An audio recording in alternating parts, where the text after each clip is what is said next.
ನಿಮ್ಮನ್ನು ಒಂದು ಕ್ವಶನ್ ಕೇಳ್ತೀನಿ ನಾನು ಇವತ್ತು. ಕೇಳಿ ಸರ್. ಸರ್ ನಿಮ್ಮನ್ನು ನಾನು ತುಂಬ ದಿವಸದಿಂದ ನೋಡ್ತಾ ಇದ್ದೀನಿ. ನೀವು ನೆಟ್ವರ್ಕ್ ಮಾರ್ಕೆಟಿಂಗಲ್ಲೇ ಬೆಳಿಬೇಕಂತ ಯಾಕೆ ಅಂದ್ಕೊಂಡಿದ್ದೀರಾ? ಓಕೆ ಸರ್, ಆನ್ಸರ್ ಮಾಡ್ತೀನಿ. ನಾನು ನೆಟ್ವರ್ಕ್ ಮಾರ್ಕೆಟಿಂಗ್ಗೆ ಹೋಗಿ ಅದ್ರ ತಿಳ್ಕೊಂಡು ಝೀರೋ ಆಗಿ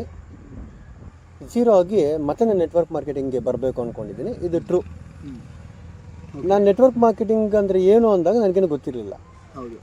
ನನಗೆ ಯಾವಾಗ ನೆಟ್ವರ್ಕ್ ಮಾರ್ಕೆಟಿಂಗನ್ನು ಸ್ಟಾಪ್ ಮಾಡಿ ಟ್ರೆಡಿಷ್ನಲ್ ಇನ್ವೆಸ್ಟ್ಮೆಂಟ್ ಹಾಕಿ ಟ್ರೆಡಿಷ್ನಲ್ ಮಾರ್ಕೆಟಿಂಗ್ ಹೋಗಿ ನಾನೊಂದು ಆಫೀಸ್ ಮಾಡಿ ರಿಯಲ್ ಎಸ್ಟೇಟ್ ಬಿಸ್ನೆಸ್ ಸ್ಟಾರ್ಟ್ ಮಾಡಿ ಲಾಸ್ ಆದೆ.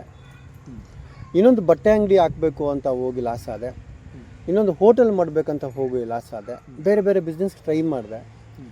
ನನಗೆ ಅನಿಸುತ್ತೆ ಟ್ರೆಡಿಷ್ನಲ್ ಮಾರ್ಕೆಟಿಂಗ್ ಬೇರೆ ಇನ್ವೆಸ್ಟ್ಮೆಂಟ್ ಹಾಕಿ ಯಾರು ಹೋಗಿರ್ತಾನೋ ಅವನಿಗೆ ಮಾತ್ರ ಸರ್ ನೆಟ್ವರ್ಕ್ ಮಾರ್ಕೆಟಿಂಗ್ ಬೆನಿಫಿಟ್ ಏನು ಅಂತ ಗೊತ್ತಿರೋದು. ಹೌದು. ಯಾಕಂದರೆ ನಾನು ಇವತ್ತು ಝೀರೋ ಇರ್ಬೋದು, ಬಟ್ ಮೈನಸ್ ಇಲ್ಲ.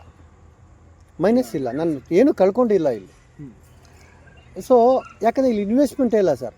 ಪ್ರತಿಯೊಬ್ಬ ಕೂಡ ಯಾರ್ಯಾರು ಬಿಸ್ನೆಸ್ ಮ್ಯಾನ್ ಆಗಬೇಕಂತ ಹೊರಡ್ತಾನೋ ಅವನಿಗೆಲ್ಲ ಕೂಡ ಫಸ್ಟ್ ಪಾಯಿಂಟೇ ಏನು ಅಂದರೆ ಇನ್ವೆಸ್ಟ್ಮೆಂಟ್ ಎಷ್ಟು ಅಂತ. ಸರ್, ಝೀರೋ ಇನ್ವೆಸ್ಟ್ಮೆಂಟಲ್ಲಿ ಇನ್ನೊಂದು ಬಿಸ್ನೆಸ್ ಮ್ಯಾನ್ ಆಗಬೇಕು ಅಂತಂದರೆ one and only reason, one and only option, that is network marketing. ಅದಕ್ಕೆ ನಾನು ಸೆಲೆಕ್ಟ್ ಮಾಡ್ಕೊಂಡಿದ್ದೀನಿ. ನನ್ನ ಹತ್ರ ಯಾವುದೂ ಇನ್ವೆಸ್ಟ್ಮೆಂಟ್ ನಾನು ಹಾಕಲ್ಲ. ನನ್ನ ಹತ್ರ ನಾಲೆಡ್ಜ್ ಇದೆ, ಎಕ್ಸ್ಪೀರಿಯೆನ್ಸ್ ಇದೆ. ಇದರಿಂದನೇ ನಾನು ನೆಟ್ವರ್ಕ್ ಮಾರ್ಕೆಟಿಂಗ್ ಮೂವ್ ಮಾಡ್ಕೊಂಡು ಹೋಗ್ತೀನಿ.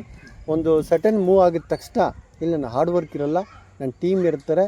ನಾನು ಕೂತಿದ್ರು ಮಲಗಿದ್ರು ನನ್ನ ಇನ್ಕಮ್ ಬರುತ್ತೆ. ಹಾಗಾಗಿ ಇದು ಬ್ಯೂಟಿ ನನಗೆ ಅರ್ಥ ಆಗಿಬಿಟ್ಟಿದೆ. ಹಾಗಾಗಿ ನಾನು ನೆಟ್ವರ್ಕ್ ಮಾರ್ಕೆಟಿಂಗ್ ಮಾಡ್ತಾಯಿದ್ದೀನಿ sir. Okay sir, thank you.